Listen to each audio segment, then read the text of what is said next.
Hey guys, it's Mitty here, and today I have a slightly different video in that I am going to be doing a first impressions type thing of the simulator called Poke Battle.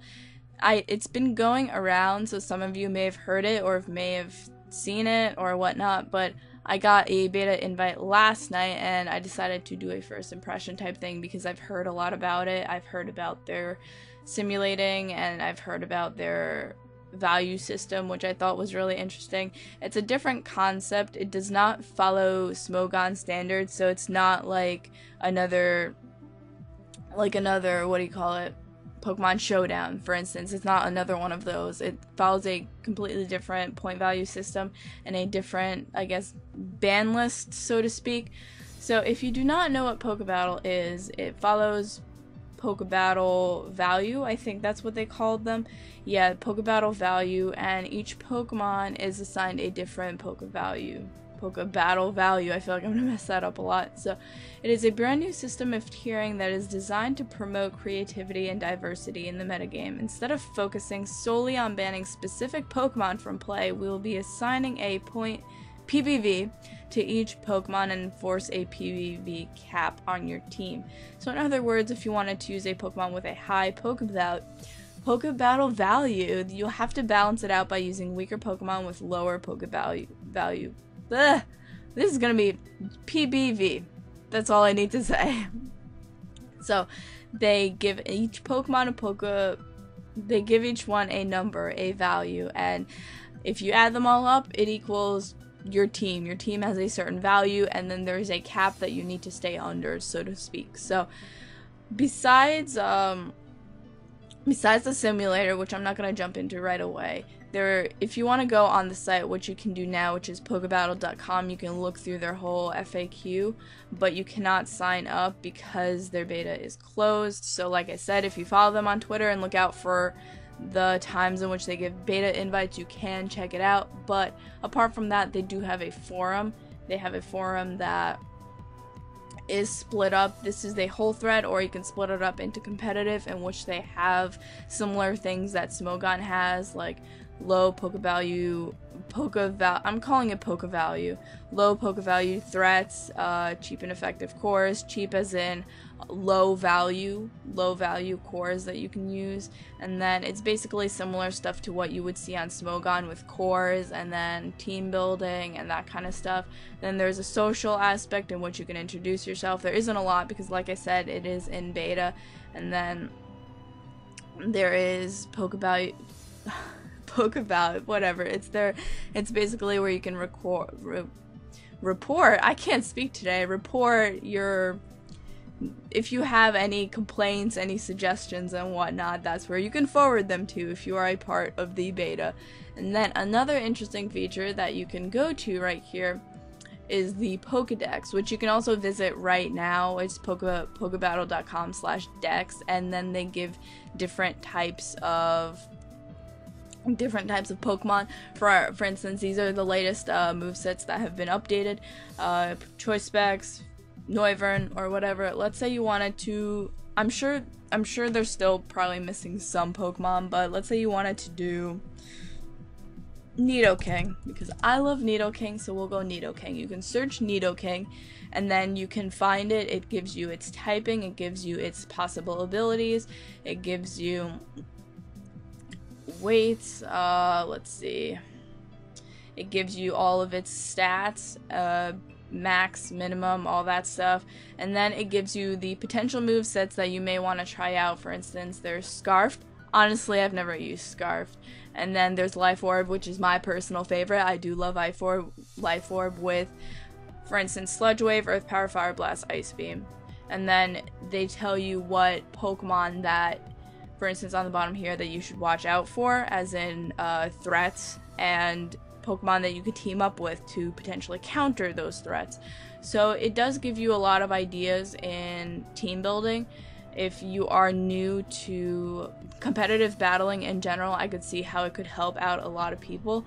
So, and then it also gives you similar Pokemon. I think this is really user friendly. So if you, let's say you just got into competitive battling in 6th gen and you're not really familiar with too many of the tiers that Smogon follows, you could easily try and make your own Pokemon and your own teams using the simulator and going through their Pokedex, because they do offer a lot of support and ideas. So I mean, it could be useful to people who are new to the game.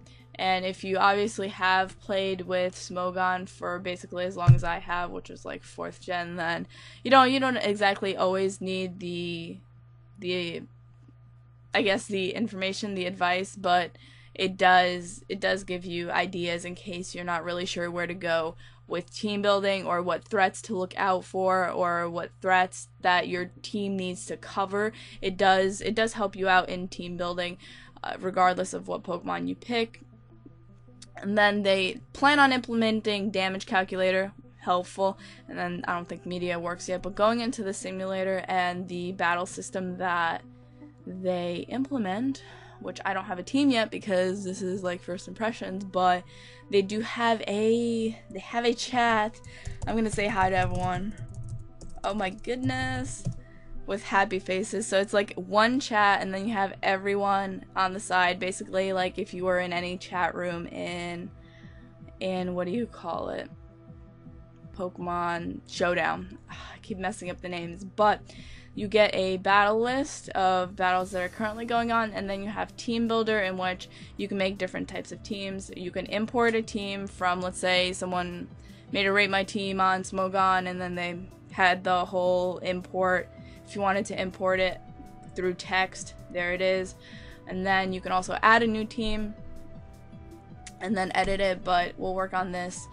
Poke values. Let's say you wanted to use, for instance, the thing people are worried about is legendary Ubers, so to speak, is what I'm going to call it. Let's say you wanted to use Mewtwo, then it goes over the 1,000 value cap. So I could see them making a different, I guess, tier if they wanted to like make people use Ubers.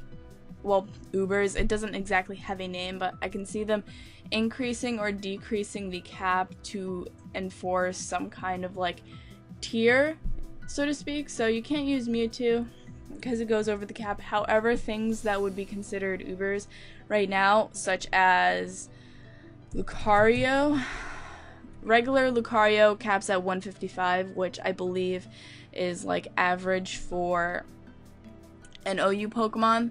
I feel like it's OU-ish, like low OU. And if you wanted to give it the Lucario Stone, which you can, then it would go up to 220, which is almost a fourth of your value points. So you would have to include other Pokemon to balance that out. You don't want to have just a whole team of threats, because let's say you wanted to have, what else is a threat? Let's say Talonflame, I guess, is a threat. I'm pretty sure Talonflame is kind of high up. This one is 175, so you're already at 400 points, and now you have only 4 more slots to fill with 400 points.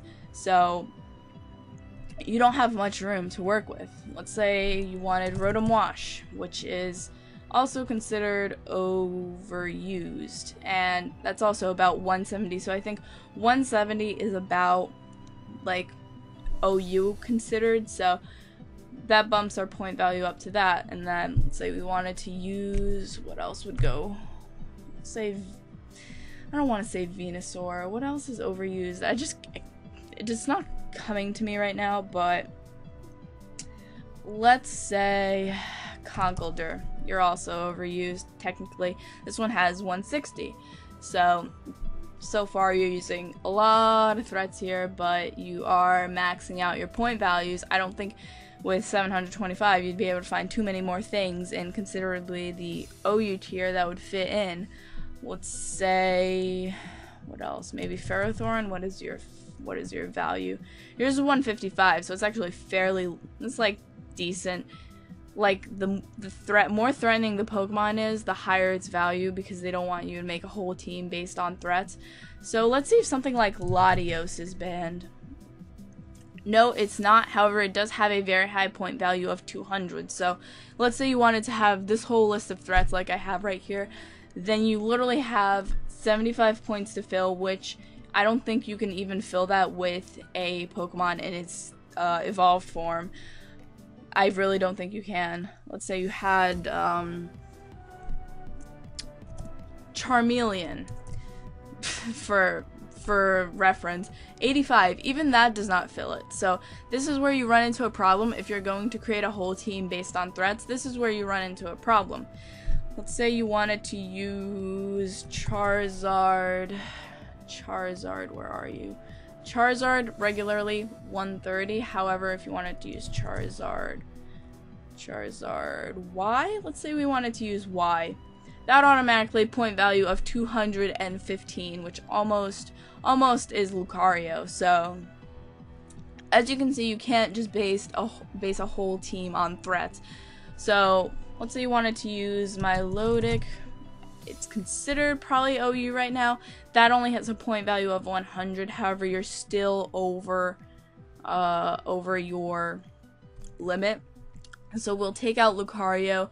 Let's say we wanted to use something else that's OU but defensive. Ferrothorn. You're just under the cut. So this is, I guess, like you'd think everything is, like everything right now except for Milotic would be considered OU, but the Milotic does balance it out. So let's say you also wanted to use, I guess, I mean you have Fire, Water, Grass, so that's all good.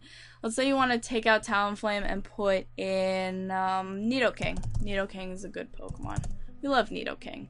Nidoking would be worth 150 and you're still under your point value. So that's basically what the point value thing is. And then you can pick your moves, type your moves in. Let's say you wanted Thunderbolt, and then you wanted Earth Power, and then you wanted Sludge Wave, and then last slot Ice Beam. And then you just type in the moves like that. You type in the EVs, max special attack, max speed, and then you would type in the item that you wanted to give, which is Life Orb, and then you find Life Orb, and then, I mean, everything else is very, very straightforward. That's one thing I like about the site a lot, is that it's very simple, it's very straightforward, and then if you're new to competitive battling and you wanted to use the Pokédex to try and get ideas for team building, you can. It does give you suggestions and threats that you should watch out for, which I really think helps anyone who would be new to competitive battling. I know there actually are a lot of people that are new to competitive battling. There are people that are still, you know, played Smogon for years, but either way, I feel like it does offer a very, very, very solid basis if you did want to play and you're new to competitive battling. So I could see that being a good thing, and it really does, it does make you try and balance out your team and not just include threats, like a whole team of threats, and you know, I can appreciate that. So this is basically a first impressions type video. Like I said, if you wanted to potentially get a beta invite, then follow them on Twitter. I highly suggest it. So if you want to see more of these videos, leave a like. I think in the next video I'm going to do of this, we will do some simulating some battles, and we'll see how the battle system works. So far, as much as I've navigated the site and built, this isn't really a team, but messed around with the team building, I think it's actually very good for a beta phase.